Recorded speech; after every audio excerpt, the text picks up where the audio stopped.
Chapter 1. Background in Chinese History. Era of the Mythology. A short history of Lu Xun's China.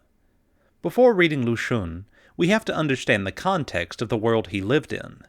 After the First Opium Wars in 1839, China was forcefully opened up to the outside world, and the Chinese began to grasp their dire need to modernize.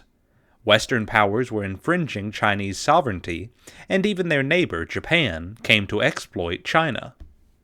China was divided into many different areas of influence. The Germans were in Shandong, the Japanese were in Manchuria, and the British were in Hong Kong. Major port cities such as Shanghai and Tianjin had many foreign concessions. The Qing dynasty was overthrown in February of 1912 and was followed by the Republic of China. While Sun Yat-sen had founded the Republic of China, the military man, Yuan Shikai, shortly thereafter usurped power and continued the corrupt ways of the Qing dynasty before him. He even declared himself emperor of a new dynasty in 1916 before dying later that same year. On the other side of the world, Europe was engaged in World War I from 1914 to 1919. The Chinese supplied 140,000 troops to the Allied powers on the condition that Shandong, which was then in German control, be returned to China. After the war, Shandong did not return to China, but was instead ceded to Japan as stated in the Treaty of Versailles. China refused to sign the treaty, and mass demonstrations erupted in Beijing on May 4, 1919, to protest the government's inability to secure China's interests during the peace negotiations. The period shortly before the death of Yuan Shikai to 1921 is generally referred to as the May 4th Movement, in commemoration of this protest, or is also known as the New Cultural Movement. During this time in China, Lu Xun began to write his short stories, in the hope to inject the Chinese people with a new spirit.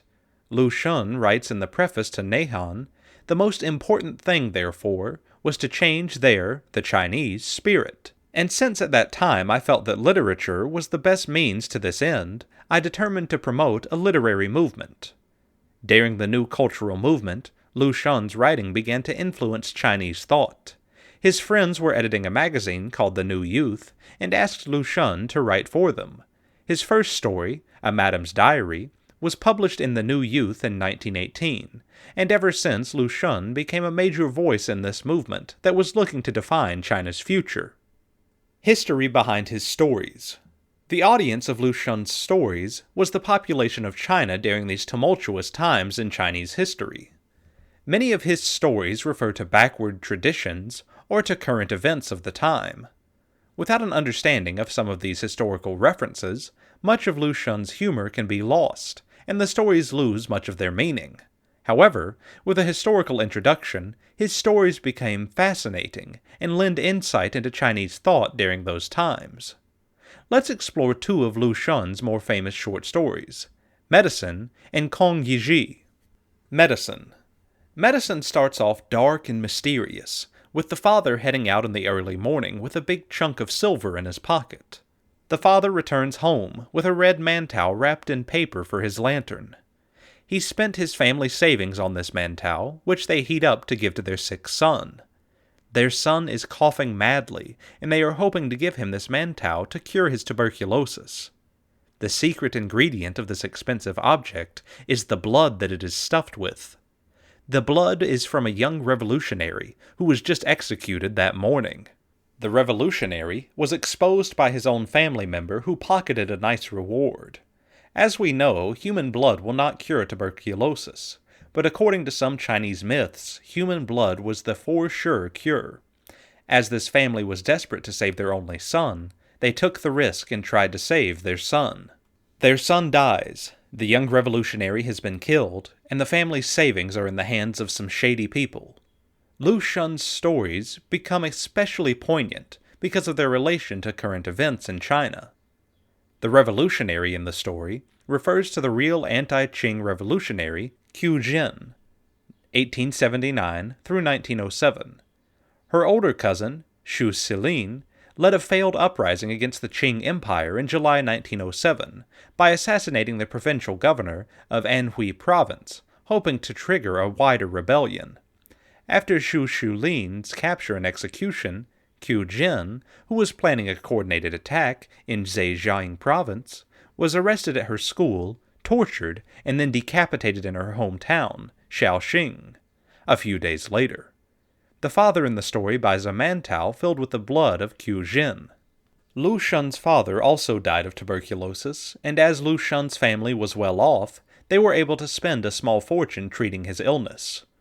Lu Shun's father also went to a famous traditional Chinese doctor in search of his cure, as Lu Shun describes in the preface to Neihan about his youth. For more than 4 years I used to go, almost daily, to a pawnbroker's and to a medicine shop, to hand clothes and trinkets up to a counter twice my height, take the money proffered with contempt, then go to the counter the same height as I to buy medicine for my father who has been long ill. Lu Shun actually studied modern medicine in Japan before turning to literature. He saw traditional Chinese medicine as a scam and used by swindlers to extract money from grieving family members. With today's emphasis on traditional Chinese medicine in the West, I find it ironic how anti-traditional Chinese medicine Lu Shun is. Kong Yizhi. Another personal favorite of Lu Shun's stories is Kong Yizhi. The main character of the story is called Kong Yizhi, and hence the title. He's a scholar who never passes the imperial examination. Passing the imperial examination in China was the criterion for becoming a government official in imperial China. Young boys of well-off families would spend years learning the Chinese classics in preparation for the exam. Since learning the classics is of little practical value, they would hope to pass and become a government official. If they never passed, they were doomed to be quite useless, or having to learn a new set of skills from scratch. Kong Yizhi is an example of a recurrent failure of the exam. He's lazy, and likes to drink, so he doesn't do much to make a living. He occasionally copies classics for extra money, but finds it easier to steal instead. One of Lu Shun's classic lines is, "Taking a book can't be considered stealing. It's taking a book."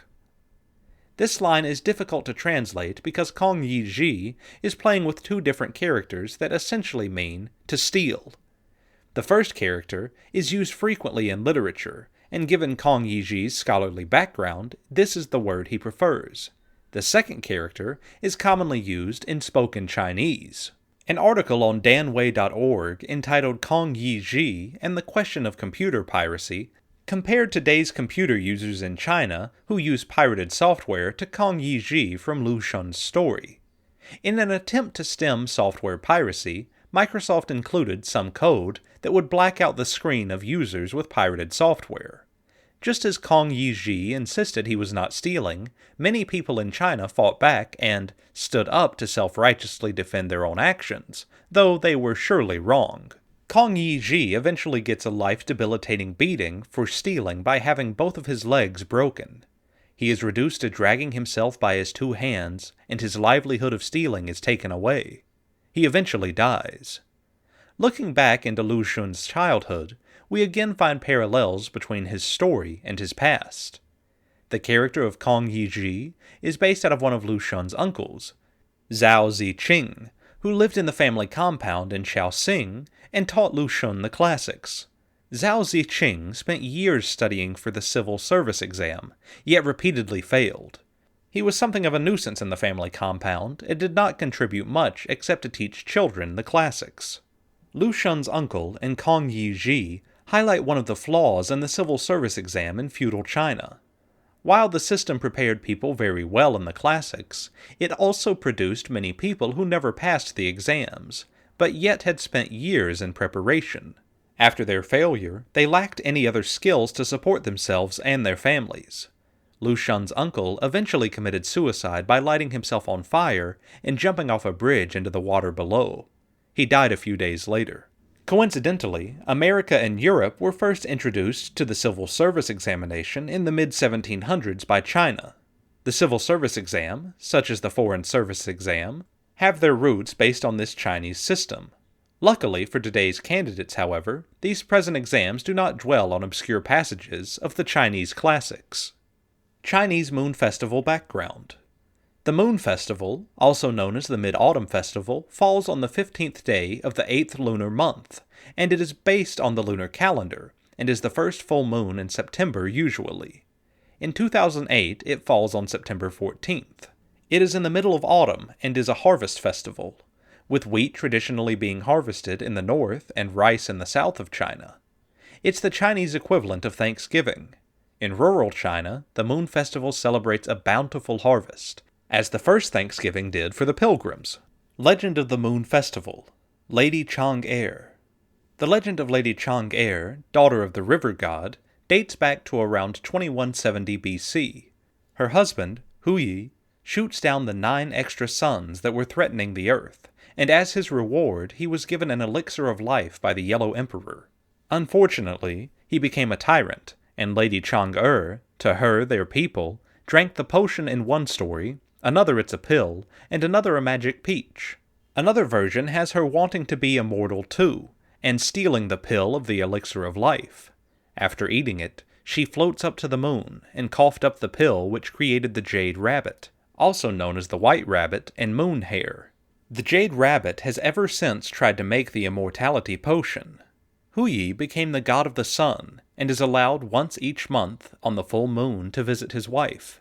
And on this day legend says the moon shines brightest because of their love. The Moon Festival was also a time traditionally for family gatherings and reading moon poetry.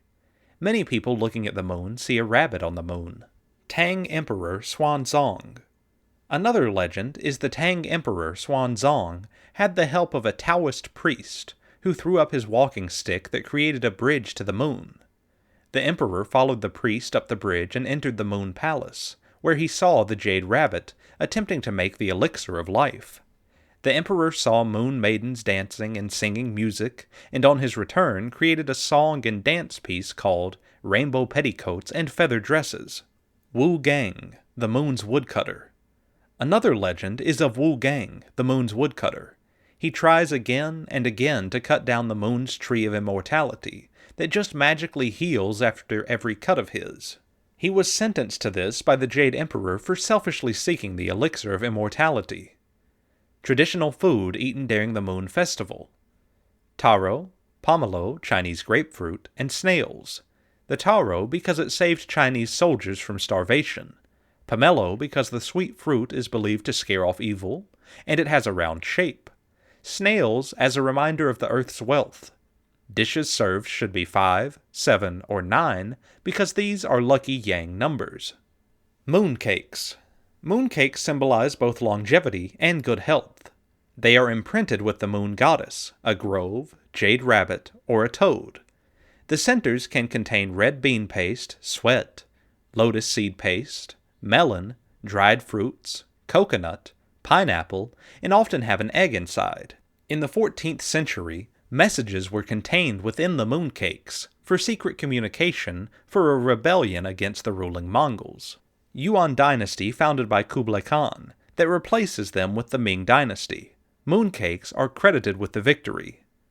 Mooncake symbolizes. The yolk symbolizes the moon. Mooncakes are round like the moon. The circle, shape of the mooncake, is a symbol of harmony. The round shape also stands for family unity. The round shape symbolizes the circle of life, connects the past, present, and future, long life, and good health. Celebrating the Moon Festival. There are many moon festivals and concerts in the US and Canada that people go to. Mooncakes are sold by Chinese bakeries and given as gifts by business for consumption on the day of the Moon Festival. Moon poetry is also read under the full moon. Children used to buy different kinds of clay toys. I get asked a lot about Chinese astrology, not least because I've always intended to include it within my website, but haven't yet done so. There is a good reason for this, and it's the simple fact that Chinese astrology is complex, whilst web pages need to be simple and quickly assimilated. A single web page for Chinese astrology rapidly turns into several pages of fine details. It's also very different to Western astrology, using different points of reference, both astronomical and cultural. Most of us will be able to say, I'm a dragon, tiger, rat, etc., and have a broad idea of the very general characteristics of that sign, but few of us will have a clear understanding of their Chinese star signature and how it is determined. Here then, as we begin the year of the rabbit, metal yin, 78th cycle, or 79th depending on which calendar version you ascribe to, is a potted summary. Western astrology is based on a simple 12-month repeating cycle, the zodiac. Chinese astrology has a zodiac of 12 signs, the earthly branches, but is based on a 60-year cycle. The mechanics of this are simple enough. Chinese astrology developed in tandem with astronomy, which originally recognized 5 major planets: Mercury, Venus, Mars, Jupiter, and Saturn. Astrology ascribed key elements to these planets: water, Mercury, metal, Venus, fire, Mars, wood, Jupiter, Earth, Saturn. Each of the 12 signs spans a year. This was derived from the orbit of Jupiter, 11.86 years, and each sign comes in 5 elemental varieties. Example: water rat, metal rat, fire rat, wood rat, earth rat. 5 times 12 equals 60. Simple. To a degree, yes, but the 60-year cycle is also derived from 2 separate but interacting cycles: the earthly branches, as mentioned above, the 12 zodiac signs, rat, ox, tiger, rabbit, dragon, snake, horse, sheep, monkey, rooster, dog, and pig, and in that order, and the 10 heavenly stems. These are the 5 elements mentioned earlier, each in their yin and yang forms. 5 times 2 equals 10.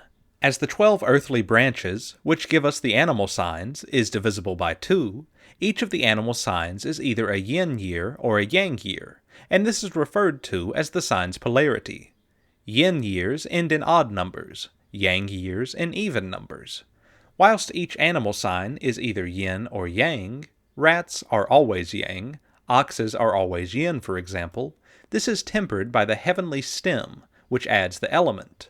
From 0 to 9, the ordering is metal, metal, water, water, wood, wood, fire, fire, earth, earth, and yang and yin in that order. 0 metal yang, 1 metal yin, 2 water yang, 3 water yin, 4 wood yang, 5 wood yin, 6 fire yang, 7 fire yin, 8 earth yang, 9 earth yin. Thus, years ending in 0 are metal, yang years, years ending in 1 are metal, yin years. 2010 was a yang metal tiger year, whilst 2011 is a yin metal rabbit. It won't be a metal tiger year again until 2060. In their true order, the cycle actually begins with metal rat, yang, and ends with earth pig, yin. We are today 28 years into the current 60-year cycle, the 78th or 79th cycle depending on which calendar is used. Chinese astrology uses a luni-solar calendar which begins with Lichun, literally the start of spring, around 4th February, this being what we call the Chinese New Year. It's necessary to bear in mind that someone born, for example, in January of 2011 is, for the purposes of Chinese astrology, born in a year that ends with a 0, i.e. metal tiger and not metal rabbit. This applies, of course, to every year. The 5 elements are of crucial importance in Chinese astrology, at least equal in importance to the animal sign, and the emphasis added by the yin or yang factors shows the importance of Trinity in Chinese astrology: earth, water, and the heavens. Those familiar with the I Ching will not be surprised to learn that the elements in Chinese astrology are seen as being transformative agents of change, or transformative energies, not unlike the I Ching's moving lines concept, but quite unlike Western astrology's elements, which are seen as building blocks. Just as you realize the importance of how different a metal tiger might be to a wood tiger or a water tiger, a further degree of complexity comes into the picture. Placing a person within the Chinese astrological system requires a calculation involving the birth day, the birth season or month, and the birth hour. In addition to the birth year, this means that a person's star signature in Chinese astrology is made up of 4 signs. 3 of these are the key elements for any person. 1. The year of birth relates to a person's family background and position in society, strongly linked with family ancestry, the grandparents, which is a cultural emphasis far more marked in Chinese society. As of today, February 4th, 2011, it's a metal rabbit year. Remember, the order of the sign, as given above, is rat, ox, tiger, rabbit, dragon, snake, horse, sheep, monkey, rooster, dog, pig. Next February then brings the year of the dragon. 2. The birth month or season. Note that months are different under the Chinese calendar. Determines the inner animal. This indicates childhood upbringing, a transformative influence on character and behavior manifested in adult life. Spring sees the tiger from February 4th to March 5th, the rabbit March 6th to April 4th, and the dragon from April 5th to May 4th. Summer sees the snake from May 5th to June 5th, the horse from June 6th to July 6th, and the sheep from July 7th to August 6th. Autumn brings the monkey from August 7th to September 7th, the rooster from September 8th to October 7th, the dog from October 8th to November 7th. Winter sees the pig from November 7th until 6th December, the rat December 7th to January 5th, and the ox from January 6th to February 3rd. 3. The hour of birth determines a person's secret animal, the true person within often only revealed under stress. 11 p.m. to 1 a.m., rat. 11 a.m. to 3 a.m., ox. 3 a.m. to 5 a.m., tiger. 5 a.m. to 7 a.m., rabbit. 7 a.m. to 9 a.m., dragon. 9 a.m. to 11 a.m., snake. 11 a.m. to 1 p.m., horse. 11 p.m. to 3 p.m., sheep. 3 p.m. to 5 p.m., monkey. 5 p.m. to 7 p.m., rooster. 7 p.m. to 9 p.m., dog. 9 p.m. to 11 p.m., pig. The day of birth also has some bearing. Each animal sign rules one day, but that works on the 5 elements times 12 sign basis, each elementary type of animal, and this makes a 60-day basis, and things do get complicated. This is more a feature of day-to-day horoscopic forecasting than birth charting, and it goes beyond the scope of this article. Intriguingly, though, just as the two astrologies seem to be at their most diverse, essential similarities become apparent.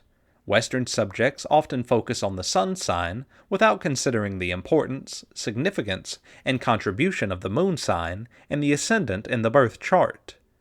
Good Western astrology also breaks each sun sign down into 4 subsigns and can be further focused for fine detail by looking at the actual day itself. Chinese astrology focuses on temperament and character, and the interplays and stresses between these two facets. The first being that of predisposition, inclination, and tendency, whilst the second being that of actual behavior, habits, and learned current disposition. It attempts to identify the natural, innate person, as opposed to the personality which has been mutated and transformed by life experience, to find nature before nurture, and to help us understand our lives by looking at them backwards, as Kierkegaard suggested, whilst living them forwards. Chapter 2. Chinese Dynasties. During the ancient Chinese dynasties, when a peasant subject found life too miserable or difficult, it was suggested in their culture that they should take their own life as a way to solve the problem. Occasionally, someone would use a different method, such as attacking leadership, although it was very rare, and when it did happen, the powers that be would ask the peasant why on earth they didn't just kill themselves. Of course, the individual would explain themselves, but they would in turn make that person look like they were crazy or lacked mental faculties. This was wise of the powers that be to do this because it prevented others from attacking them, as their peers would think that they were crazy. It was just one more form of control. Still, when people believe that there is no way out except to take their own lives, they often do choose suicide, even in our modern day. Consider, if you will, the recent global economic challenges that people have faced around the world. They don't see any end in sight to the hardships, and they are feeling monetarily stressed to the point of exhaustion. A painful economic recession, rising unemployment, and biting austerity measures may have already driven more than 1,000 people in Britain to commit suicide, according to a study published, along with another piece of evidence. A time trend analysis, which compared the actual number of suicides with those expected if pre-recession trends had continued, reflects findings elsewhere in Europe where suicides are also on the rise. We all know the other solution, which is probably no solution at all. It's called revolution and rebellion, and we witnessed that in the Arab Spring. We also saw amazing protests in Spain, Greece, and in other places due to the economic crisis in Europe. We hope none of that happens in the United States, but it does appear the authorities are ready for it in case it does, as a recent article explains the DHS buying an unheard-of number of rounds of hollow-tipped bullets. Certainly, that is not hope and change that anyone can believe in, but it is a reality of what can happen. Interestingly enough, the suicide rate is up in the United States, along with many people who have no real reason to continue their lives. Without the will to live, people often succumb early to ailments they could have easily survived. This is quite unfortunate, but it is a reality of tough economic times. Of course, whatever doesn't kill you makes you stronger. But of course, if you feel trapped and unable to fix the situation, or there is too much authority, some people do choose the more typical option of past periods in the Chinese dynasties. In other societies, people choose the way of the Arab Spring.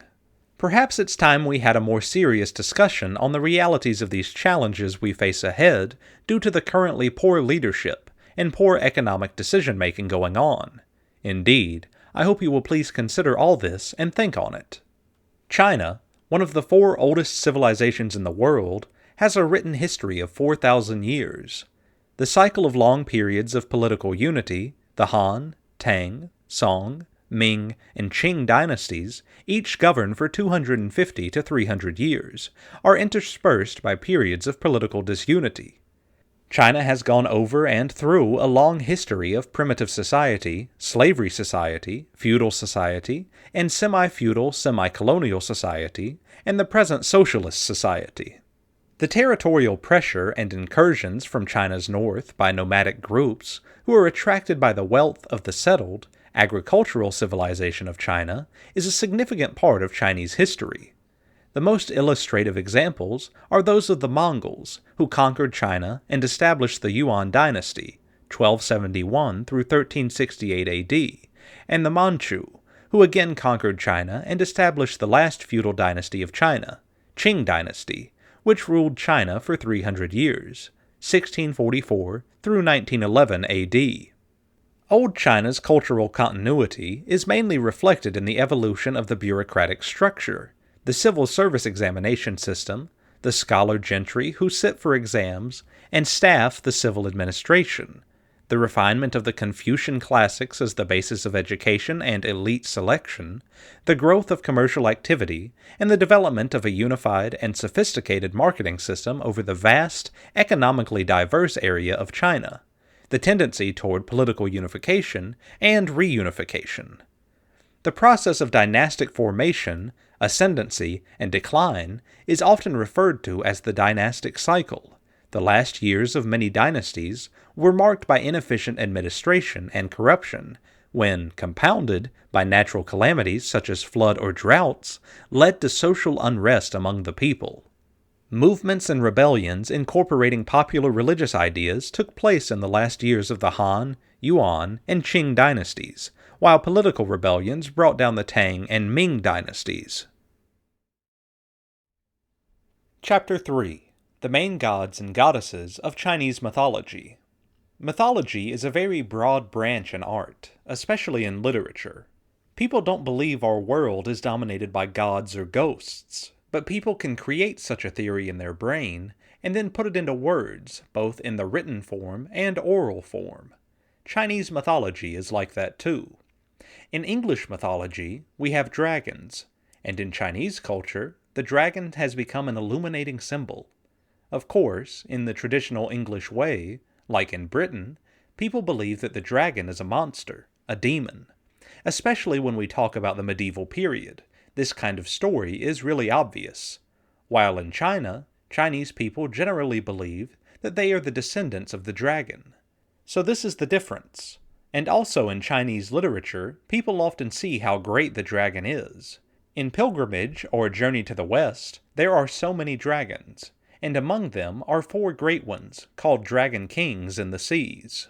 But don't think Chinese literature is just confined to the dragon, but has some other things that are similar to the English way. Chinese mythology includes heaven and hell. Many people just think heaven is the sky. Of course, it is the sky, but in it lives gods and goddesses. In English, there is paradise, or Eden. Although the figures living in it differ from those in Chinese way, they all have the function of being occupied by gods and goddesses. As for hell, both cultures have it too. You know, the hell has 18 floors which serve different functions. Certainly they were invented, not real, so don't be afraid. Apart from them, Chinese mythology also includes other elements, which are also fascinating or scaring. Everyone knows how to chant Amitabha Buddha, and every household worships Kuan Yin, Chinese saying. Women everywhere have prayed to her as the Tibetan Tara, the Christian Madonna, or as the African Yamaya, and, as Kuan Yin, she is one of the most universally beloved of deities in the Buddhist tradition. Kuan Yin is invoked for healing of a sick child, relief from pain, and help in all times of trouble. Like Artemis, she is a virgin goddess who protects women, offers them an alternative to marriage, and grants children to those who desire them. She is said to be a bodhisattva, one qualified to enter nirvana, but who chooses to remain in the earthly realms, and not enter the heavenly worlds until all other living things have completed their own enlightenment, and liberated from the pain-filled cycle of birth, death, and rebirth. I am cultivating this method of great compassion and hope to save all living beings, Kuan Yin said. Any living being who calls my name or sees me will be free from all fear and danger. Her presence calms those who suffer and brings peace to the heart. Her name means she who hears the cries of the world, and she looks without judgment, reflecting back even the tiniest amount of love magnified 1,000-fold. There are numerous legends that recount the miracles which Kuan Yin performs to help those who call on her. For the goddess of mercy is unique among deities. She does not believe in vengeance and is reluctant to punish even those who would benefit from a severe lesson. Those who could expect a dreadful penance in other belief systems can attain rebirth and renewal by simply calling for help with utter and absolute sincerity. It is said that, even for one kneeling beneath the sword of the executioner, a single heartfelt cry to Bodhisattva, Kuan Yin, will cause the blade to fall shattered. Kuan Yin may be shown either in a standing or in a sitting position, but on top of her crown there is always an image of a Buddha. In her hand she may hold a willow branch, a vase with water, or a lotus flower.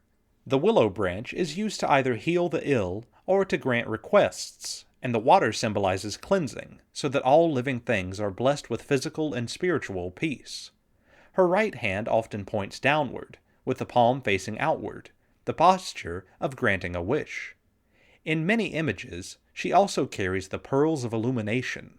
She holds a sheaf of ripe rice, or a bowl of rice seed to denote fertility, and the dragon, an ancient symbol for wisdom and strength, is associated with her. Dressed in flowing white robes, she is sometimes adorned with ornaments to denote her attainment as Bodhisattva, or she is shown without them as a sign of great virtue. A popular form depicts her with 1,000 eyes and 1,000 hands. The 1,000 eyes let her see the suffering creatures in this world, and the 1,000 hands allow her to reach out to help them. The passion of Kuan Yin can transform us. We learn the blessing of mercy in the arms of a mother, and, with our own eyes and hands, we can help others. The story of Tai Chi is often conceived as beginning with Chang San Feng, generally regarded as a mythical monk in the tradition of the I Ching and Taoism, perhaps living around 1368 onwards. He is credited with blending existing health exercises, fighting styles, and his own observations, including natural animalistic movements and strategic thinking, into a synthesis which later grew into what we now refer to as Tai Chi. Whether or not Chong San Fang existed, it is clear that these many contemporary precursor elements were current in Chinese culture over a long period and almost waiting to come together, perhaps just needing the right time, place, and persons to pull all the pieces into one codification. There are many candidates, and it may be that no one person is solely responsible. Rather, perhaps, that many interacted and added to the work of their predecessors. These include Chang Sung Chi, Wang Sung Yue, and Jiang Fa. However, the historical record is clear that in the 1600s, a retired Chinese military officer named Chen Wangting, ninth-generation member of the Qin family, was the focal person who put the whole package together under the umbrella label of Tai Chi Chuan. At the time, the family already had a powerful marital reputation, and their own successful style, derived from the legendary Chen Bu first generation of the family, who lived in the late 1300s, and brought that style to Henan from Shanxi when the family moved there. Shanxi province is also the traditional origin of both Baguazhang and Xingji Chuan. This original family style may also have some relation to Shaolin, since the Qin village is apparently quite close to the Shaolin monastery. Chen Wangting is credited with the creation of a number of Tai Chi Chuan forms, which were then practiced by members of his family or village, who went on to develop what is now known as the Laojia form. The new Tai Chi style he created was integrated by Chen Wangting from the existing family style, with martial theories from the 36 postures described by General Qi Zhiguang in the Xuanxing Boxing Classics section of his military handbook, and the ideas from Jiang Fa, a skilled martial artist, prisoner, friend of Chen Wangting, into 5 routines of Tai Chi Chuan, plus 108 form long fist and cannon fist form. He is also credited with creating push hand drills and silk reeling, as well as emphasizing mental and physical relaxation, intention training, and balancing slow with fast moves and many other aspects.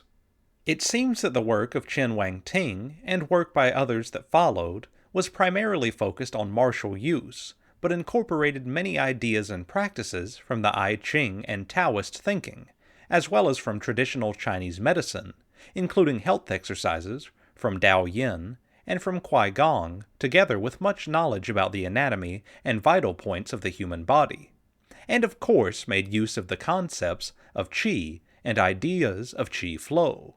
In a similar way, Tai Chi seems to have integrated Qin Na joint locks, apparently already ubiquitous in martial arts all around the world, but given new meaning in Tai Chi, which provides unique opportunities for both application and for generating power in use. This period is thought of as the time when personal and family defense were a high priority and brutality was common. Members of the Qin family, for example, are thought to have been involved in both trading in herbs and in guarding caravans and personnel. Consequently, it may be imagined that the practitioners of the time were interested in dealing with brutality as efficiently as possible, and taking Chen Wangting as an example, were already capable fighters looking for a better way of dealing with aggression. In addition, it seems also likely that many of the experienced fighters would be looking to continue their abilities into older age, and perhaps able to work from a perspective of experience in traditional Chinese medicine, thus giving rise to the twin faces of Tai Chi and Tai Chi Chuan, health and martial application. Equally, the Taoist lineage brought with it an intellectual approach to observing and thinking about the world both practically and philosophically, thus enabling a thoughtful way of approaching the development of a martial art. The martial health dichotomy is exemplified by the story of Yang style, derived from Yang Lushan, who was said to have learned Qin style covertly while living in the village in the early 1800s, but to have been accepted as a student when he demonstrated his ability against various family members. Yang Lushan was the first outsider to learn the original form of what we now know as Laojia, when he was taught by Shen Shangxing. He left the Qin village after many years of practice, and traveled around China taking on all comers and was unbeaten, thus earning the title Yang the Invincible, a very martial beginning for the family style. He eventually went to Beijing as tutor to the emperor's guard and taught his Tai Chi Chuan to his family. It seems that his form diverged as it passed from him through his descendants, becoming focused on the health benefits via his grandson, Yang Chen Fu, who wished to spread the benefits of Tai Chi more widely in order to improve the health of the nation. This is the style most popularly known today. I have trained with Mei Li Yang, the granddaughter of Yang Chen Fu, in Hong Kong, and she still viewed Tai Chi practice as a martial art. Indeed, the form still retains many aspects that are of martial value, and it may be that Yang Chen Fu himself, and possibly some close students, continued to practice a more martial version of the form. Indeed, it was my own experience that it greatly added to the effectiveness and application of the karate which I also practiced at the time. However, it seems widely accepted that most Yang style today is practiced primarily for health, and it is clear that in the West at least, Tai Chi is seen in the mainstream culture as almost entirely health-related. So, from Yang Luchan to modern-day global Yang style, until recent years, the global Tai Chi style, we have seen a complete conversion in the space of around 200 years. There have been many Yang style spin-offs over time, one well-known being that of Chen Man-ching, who initially trained under Yang Chen Fu, and then went to the USA, where his form became very popular for its softness. While this spreading and diverging of Yang-style Tai Chi was going on, around the Beijing focus the original Chen style was itself undergoing change, notably by Chen Changxing, 14th generation, and teacher of Yang Luchan, who is also credited with codifying the old frame Lao Jia form. At the same time, Chen Yubin, also 14th generation, is credited with devising a new small frame form called Zhao Jia. This was followed by 16th generation member Chen Xin, who wrote the first book on Chen style, illustrated explanations of Chen family Taiji Quan, based around the Xiaojia form, although not published until 1932. From a personal perspective, it is clear from even a cursory look through this book that Tai Chi was being studied in a huge depth of detail, and confirms the constant references back to the I Ching, also to Taoist ideas of how the world works, as well as the theory of Qi, which were clearly fundamental in developing the intellectual model that has driven the physical style.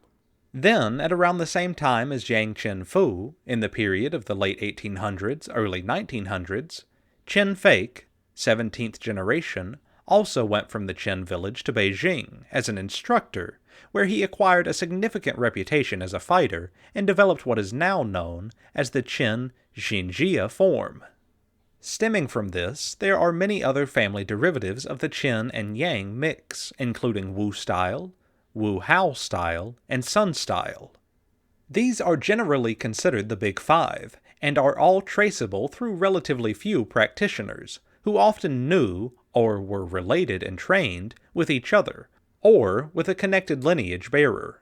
Wu style derives from Kuan Yu, a leading student of Yang Luchan, and his son Yang Pan Hao, the Wu family style originating from Kuan Yu's son, Wu Jianquan. Old Wu Hao style derives from Wu Yusheng, 1812 to 1880, who also studied with Yang Luchan for many years, and then in the Chen village for 3 months, under Chen Qingping. His family style was derived from this experience, and is often referred to as Hao style, after the Hao Wei Sin, the second-generation successor. The first-generation successor, Li Yiyu, also went on to form his own style, now differentiated as Li style.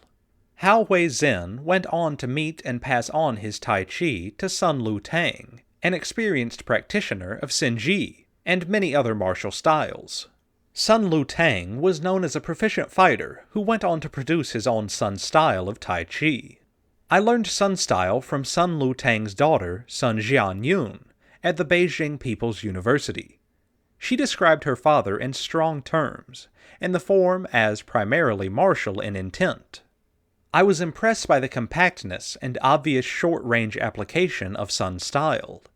Discussion with one of Madame Sun's students also revealed a knowledge of acupuncture and vital points along with Tai Chi. The core of Tai Chi is therefore quite interlinked, nurtured for 200 years by the practitioners of the Qin village, and then in the past 200 years from the Qin to Yang, to Wu, and Hao to Sun, all now growing in parallel and still splitting off yet more variants. The university in Beijing, under Professor Li Diyin, is much involved in what is developed as a sports side to Tai Chi, with many competitions taking place both nationally and internationally around the world. These include forms, sparring, and push hands. Sport forms of Tai Chi are judged on visual technique and on rule-based competitions, with expert judges awarding points for observed skill. The university training is often quite akin to gymnastics or acrobatics, with students learning first a number of hard kung fu styles, and then Senji, Bagua, and Tai Chi. I believe the background martial understanding is retained at the university, and certainly teachers such as Wang Yangji, who have come out of this system, can demonstrate a good level of martial skill. Tai Chi in the parks of China appears to have been incorporated into a social melee of health and leisure activities alongside Qigong, religious meetings, stretching, running, ballroom dancing, and rock and roll. It is often taken up by men and women when they approach retiring age, or if they have a health problem such as arthritis. Typically, these practitioners spend a couple of hours or more first thing in the morning exercising, and in their 60s, 70s, and 80s are often delighted to share and demonstrate their skill. It is likely that word of Tai Chi found its way to the West by the transmission of travelers who visited China from the early 1900s onwards, and brought back their understanding. Sadly, they were few in number, and perhaps limited in their understanding by the short time it was generally possible for them to stay. They did lay valuable groundwork and generated visibility, such that when I started training in martial arts in 1970, Tai Chi was known of in the West and a few books were available. Although good teaching was not widespread in the UK, primarily only in London. Later, I was introduced to Yang style by my karate teacher, Hirokazu Kanazawa, who learned 24-step Yang style in Japan from a Chinese teacher in exchange for karate instruction. The worldwide spread of Tai Chi was promoted in parallel by the immigration of teachers from China after the Communist Revolution, again in the period after the Second World War, and later after the Cultural Revolution. These teachers gave the rest of the world its first taste of genuine, homegrown Chinese internal martial arts. They have more recently included those now encouraged by the Chinese government to visit the West for promotion of Chinese martial arts and culture in general. Immigrant teachers include people like Chu King Hung, who came to London from Hong Kong to teach Yang style in the Yang Shen Fu tradition, and Qin Xiao Wang, 19th generation head of the Qin family, who now travels around the world as ambassador for Qin style. In recent years, Tai Chi-focused organizations have successfully promoted the sports side of Tai Chi, both inside China and worldwide, such that competitive forms and sparring of many sorts are now highly visible and give a counterpoint to the health and meditation aspects seen widely in popular media. Consequently, Tai Chi of many variations is now hugely popular all around the world, and each tradition continues to grow and spin off new shoots. In recent years, perhaps the most significant development, however, has been the dramatic growth of the oldest style of all, Qin style, resulting from the efforts of Qin Xiao Wang, grandson of Qin Fake, 17th generation, and the three others of the quartet referred to as the four Buddha warrior attendants from the Qin village, i.e., Qin Zhanglei, Wang Xian, and Zhu Tiankai. Having so long nurtured the traditional martial root of Tai Chi Chuan, these Qin village teachers are giving us the opportunity to return to that root and fully appreciate the value of a style that, being true to its core values, still contains a full and balanced martial synthesis. These travelers and immigrant teachers have seeded the establishment of a Tai Chi culture in the West. This has now developed its own highly skilled teachers, such as Carol and Eva Koskuba, who, having met and trained under Chinese teachers in the UK or elsewhere, then sought to further their training in China itself, thus developing the maturity of Tai Chi outside China. In the UK at least, Tai Chi now has quite a high profile as a brand, especially within the alternative health and leisure market, where it gained increasing popularity as a wrapper for stress reduction, health, mobility, exercise classes. Consequently, we see a repetition of the established martial health-sport balance seen elsewhere in martial arts around the world. This blossoming of the martial art of Tai Chi, which once encompassed all of these facets in one discipline, is now becoming fragmented into many different aspects, each with its own adherents, lineage, and history, a reflection of the globalization process seen elsewhere. On reflection, we can see the history of Tai Chi as a historical way or path of development over time in the association of ideas derived from the early natural sciences and philosophical thinking with health and medical practices, coming together with the practical fighting styles, a cross-linking perhaps fueled by the needs of injured warriors to repair, and of healthy ones to strengthen their bodies and to enhance their abilities. These practical ideas, synthesized by a relatively few individuals over quite a short period of time, went beyond the straightforward external fighting styles into something more complex and sophisticated. Perhaps because many martial people were also intelligent thinkers. Also, perhaps because we can observe a historically common path from warrior to healer. The fighting style and the contributing health or philosophical etc. practices continue to be intimately intertwined. Indeed, it is sometimes difficult to differentiate between them. This path has continuously developed a powerful fighting art over some 400 years and 19 generations, with each transmission through another mind or body adding or subtracting a little at each stage.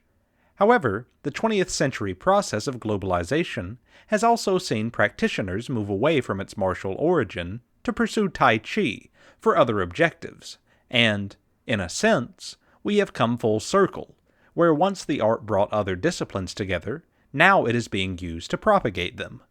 So what of the future for Tai Chi?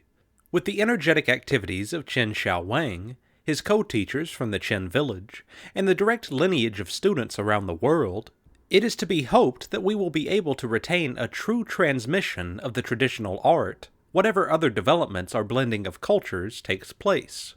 The role of other internal arts in understanding the history and development of Tai Chi, the co-linear developments of Shenji, Bagua, and Yi Quan. In understanding the history and development of Tai Chi, it is useful to look at the parallel paths of the other internal arts of Shenji, Bagua, and Yi Quan. In the case of Shenji, it has its roots in the early 1100s, with the historical figure of General Yu Fei, 1103 to 1142, although it is said that the earliest reliable evidence refers to Zhilong Feng, early 1600s, of Shanxi province, origin of the Qin family, who used his expertise with the spear to develop heart-mind six harmonies, boxing for protection in times of peace. This concept utilizes the linkage between mind and body to develop a style beyond what is possible with body alone. This is analogous to the intention training with which Chen Wangting is credited. Indeed, Xing Yi Quan is translated as form-intent boxing, alternately mind-body boxing, and was originally called heart-mind six harmonies boxing. Like Chen Wangting, Zhilong Feng also lived in the early 1600s, and his style shares some ideas, such as the six harmonies and qi concepts, and clearly came out of the same social, philosophical milieu, but followed a structure based much more on animalistic characteristics and traditional martial ideas around the expression of power. Xing Yi, too, has gone through lineage diversification of styles, as it has spread geographically, although it is probably true to say that, like the style itself, it has been more linear in adhering to a strictly martial tradition.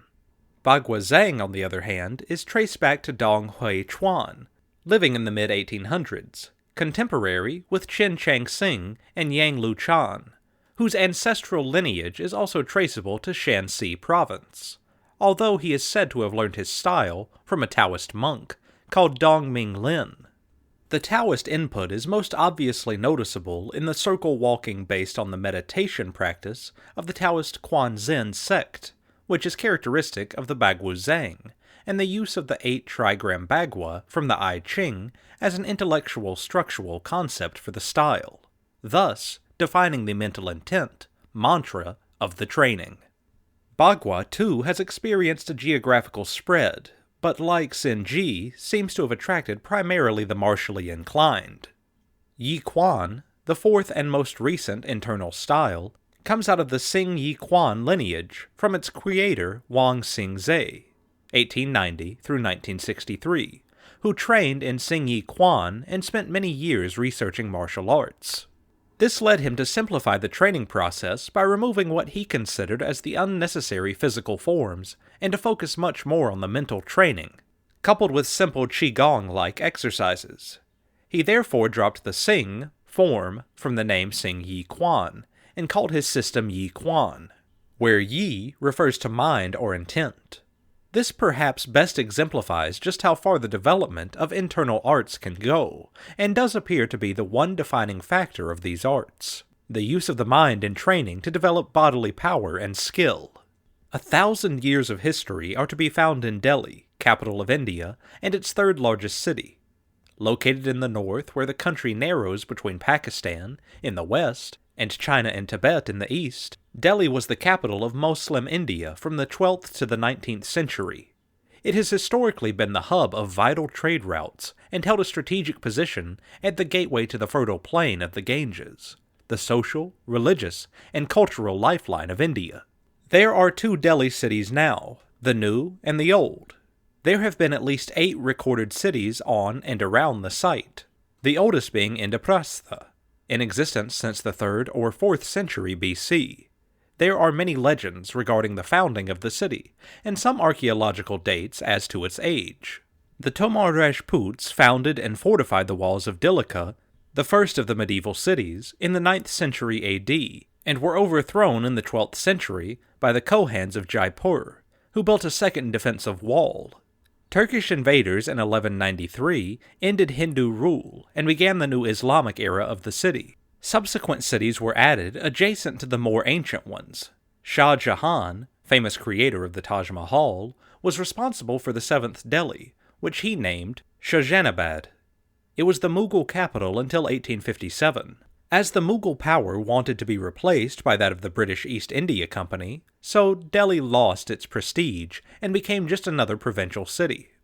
In 1911, the British chose Delhi as their capital, transferring the viceregal headquarters from Calcutta.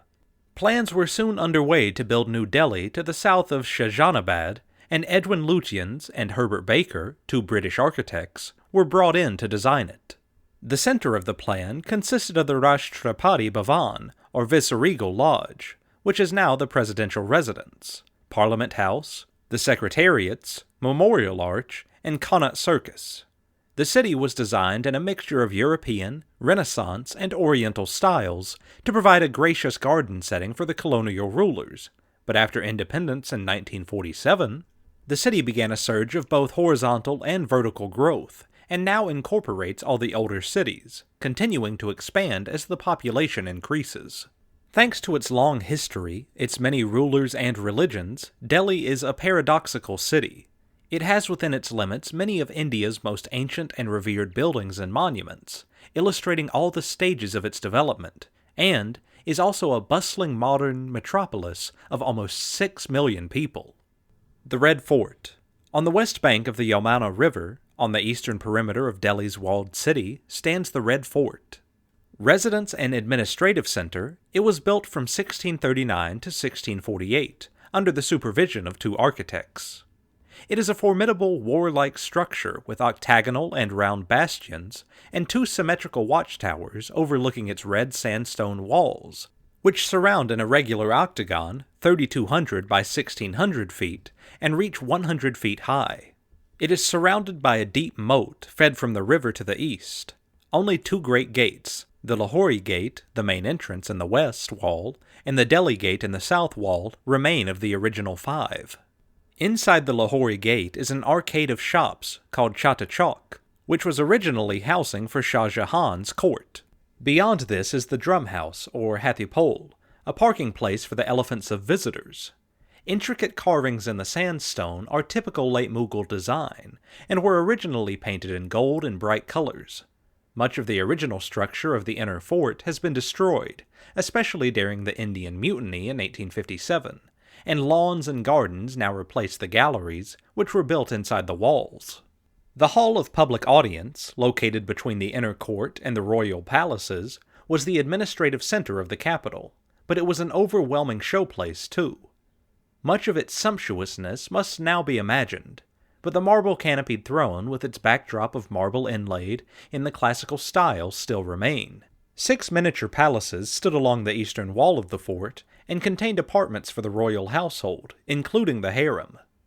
They were connected by the Stream of Paradise, a small canal of centered waters, the Nari Bahist. 5 of these gem-like buildings remain intact. Also situated along the east wall, but secluded behind a sandstone wall, are the royal baths, which face the Pearl Mosque built by Aurangzeb. The outer walls are aligned with the walls of the fort, but the inner walls are at an angle, so that they are correctly aligned facing Mecca. The life-bestowing gardens, originally to the north of the mosque, were designed to imitate the gardens of paradise, and contained pavilions, fountains, and plants in a formal arrangement. Silver swings were hung on silk cords inside pavilions for the ladies of the court to sit and watch the rains during the Hindu festival of Tej, which celebrates the onset of the monsoon.